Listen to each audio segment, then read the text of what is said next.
যেতে হবে আমি তোমায় অভিশাপ দিলাম। আমি দৈত্যকুলে জন্ম হবে। আমি তোমায় অভিশাপ দিলাম। দৈত্যকুলে জন্ম হবে। শ্রীরাম বলেন, রাধে ভাই কানাইয়ের আদেশ পালন করতে গিয়ে তোমার অভিশাপ যদি আমাকে নিতে হয়, তোমার অভিশাপ তো মিথ্যা হবে না, আমাকে দৈত্যকুলে যেতে হবে। দৈত্যকুলে আমার জন্ম হবে।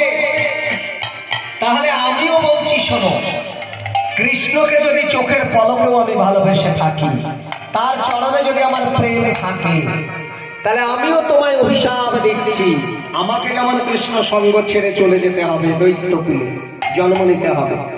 তদ্রূপ যে কৃষ্ণকে চোখের পলকে না দেখে তুমি থাকতে পারো না, সেই কৃষ্ণকে শত বর্ষকাল হারা হয়ে তোমাকে উপলব্ধি করতে হবে কৃষ্ণ বিরহের কি যন্ত্রণা।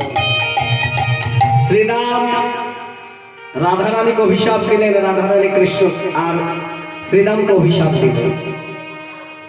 শ্রীরাম হলো দৈত্যকুলে জন্ম, শঙ্খচূড় দৈত্য, আর রাধারানীকে কাঁদিয়ে গোবিন্দ শত বর্ষকাল মথুরায় যে কংসকে জয় করে রাজা হয়েছিল, এটা শ্রীরামের অভিশাপ। এইবার ভিতরে কৃষ্ণ আর বিরজা, রাধারানী এসে গেছেন সংবাদ পেয়ে।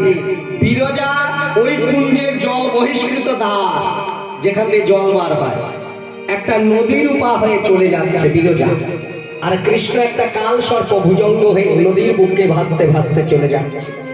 রাধারানী তাই দেখে একটা ময়ূরী রূপ ধারণ করলেন। ময়ূরী কি করে? কাল সর্প সেবা করে।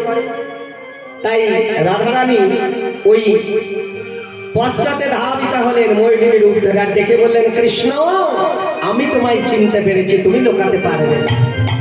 আমি এবার তোমায় দংশন করব। এবার তোমায় দংশন করব। তোমায়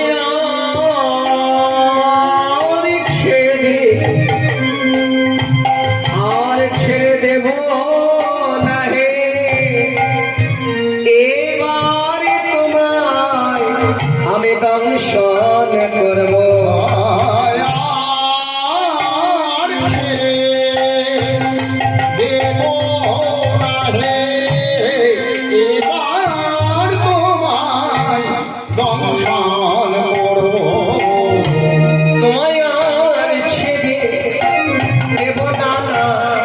বলে ওহে কৃষ্ণ কাল ভুজঙ্গ, এবার ছেড়ে দেব না। তোমায় আর ছেড়ে দেব না। এবার তোমায় দংশন করব। বলে ওহে কৃষ্ণ কাল ভুজঙ্গ, আর ছেড়ে দেব না। ওহে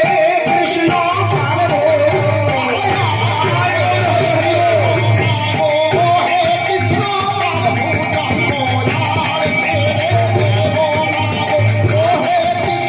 কাল ভুজঙ্গ। এবার তোমার দংশন করব। ময়ূরী রূপে গোবিন্দ মস্তকে অর্থাৎ সেই সর্পের মাথায় আঘাত করেছিলেন রাধারানী। সেই থেকে গোবিন্দ বললেন, রাধে আজ থেকে তোমায় আমি শিখি পুচ্ছে ধারণ করলাম, অর্থাৎ ময়ূর পুচ্ছ চূড়ার উপর। এইবার বিরজাকে ডেকে বললেন, বিরজা আজকে তোমার বাসনা পূরণ হলো না।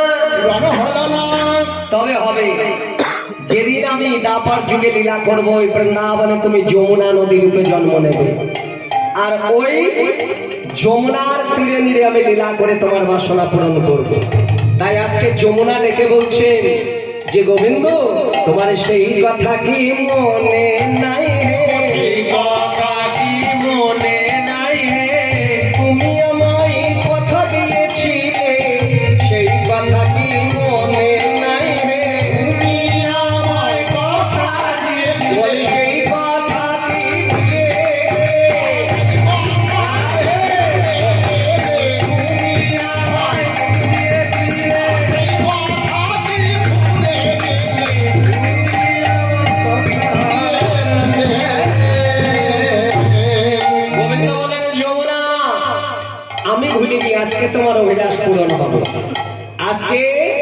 তোমার দিদি আমি নৌকা বিলাস লীলা করব। তা বাবা যমুনার তীরে দাঁড়িয়ে গোবিন্দ মুরলী ধ্বনি করলেন। এই বাঁশি কে কেমন ভাবে শুনলো? মা যশোদা শোনে বাঁশি দেবায় আমায় ননে। আর মা যশোদা শুনে বাঁশি দে মায়া মায় ননি। মা যশোদা শোনে বাঁশি দেবায় আমায় ননে। আর মা যশোদা শুনে বাঁশি দে মায়া ননি। পিতানন্দ শোনে বাঁশি এই তো বাধায়ানি। আর পিতানন্দ শুনে বাঁশি এই তো বাধানি। মা যশোদা শোনে বাঁশি দে মা আমায় ননি। মা এইভাবে বংশীধ্বনি শুনি যা আয় গোপাল ননি খেয়ে যা, আয় আয় গোপাল ননি খেয়ে যা। গোপাল ননি খেয়ে যা। আয় গোপাল বলি আয় আয় গোপাল ননি খেয়ে যা। আয় গোপাল ননি খেয়ে যা। বড় ক্ষুধা লেগেছে বাপ আয় আয় গোপাল ননি খেয়ে যা। বড় ক্ষুধা লেগেছে বাপ, আয় আয় ননি খেয়ে যা। পিতানন্দ শোনে বাঁশি এই তো বাধা। আর কে কিভাবে শুনলো?